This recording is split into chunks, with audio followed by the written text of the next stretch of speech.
بھائی نماز ایک لذت ہے، نماز ایک حسن ہے۔ پتہ ہے بہت سارے لوگ بے چین کیوں ہیں؟ نماز وجود کی ضرورت ہے۔ جب لوگ نماز نہیں نہ پڑھتے، اللہ تعالیٰ نے وجود کے اندر روٹی کی خواہش رکھی ہے، پانی کی خواہش رکھی ہے، نیند کی خواہش رکھی ہے، تو جس کو رب نے پیدا کیا اس کے وجود میں عبادت کی جگہ بھی رکھی ہے۔ تو جب ہم سویرے اٹھ کے نماز نہیں نہ پڑھتے، اس کا مطلب یہ ہے کہ پھر ہمارا دن صحیح روشن نہیں ہوتا۔ اس بندے کا دن اصل روشن ہوتا ہے جو سویرے اٹھ کے پہلے نماز ادا کرتا ہے۔ ظہر کا وقت آیا پھر نماز پڑھے، عصر کا وقت آیا، اور میرے نبی پاک علیہ السلام نے فرمایا الصلاۃ عماد الدین، نماز دین کا ستون ہے۔ ستون کا مطلب ہوتا ہے کہ جس پر چھت کھڑی ہوتی ہے۔ تو دین کی جو عمارت ہے نا، اس کی مضبوطی کب آئے گی؟ جب آپ کو ایک بات بتاؤں، پتہ کی اس کو یاد رکھنا۔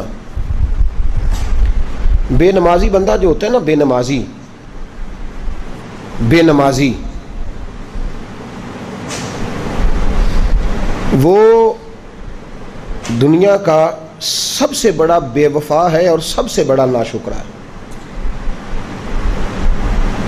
آپ اگر بے نمازی سے وفا کی توقع کریں یا شکر کی توقع کریں کہ وہ کسی کا ساتھ دے گا، تو یہ زیادتی ہے۔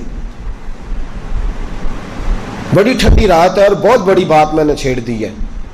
سب سے بڑا بے وفا اور ناشکرا بے نمازی ہے، اس لیے کہ جس نے رب کے ساتھ ہی وفا نہیں کی، جس نے ساری نعمتیں دینے والوں کا شکر ادا نہیں کیا، تو وہ تیرا میرا کیسے کرے گا؟ جو وہاں ہی نہیں جڑا۔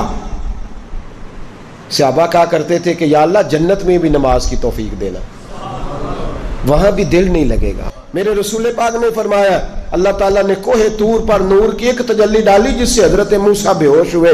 فرمایا جب میرا امتی اللہ اکبر کہہ کے نماز کی نیت باندھتا ہے، رب کریم اس پر اس طرح کے نور کی 70 تجلیاں ظاہر فرماتا ہے۔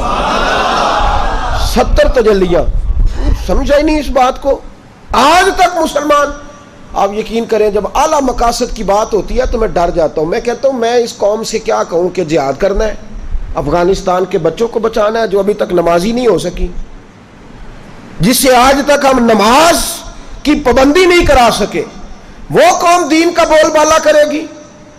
اب تو شرم آتی ہے کہتے ہوئے کہ نماز پڑھا کرو، شرم آتی ہے یہ لفظ ادا کرتے کہ ہماری ساری زندگیاں گزر گئیں، ہم ایک نماز نہیں پڑھوا سکے۔ ایک بات اور یاد رکھنا، جو مجھ سے زیادہ پیار کرنے والے لوگ ہیں میرے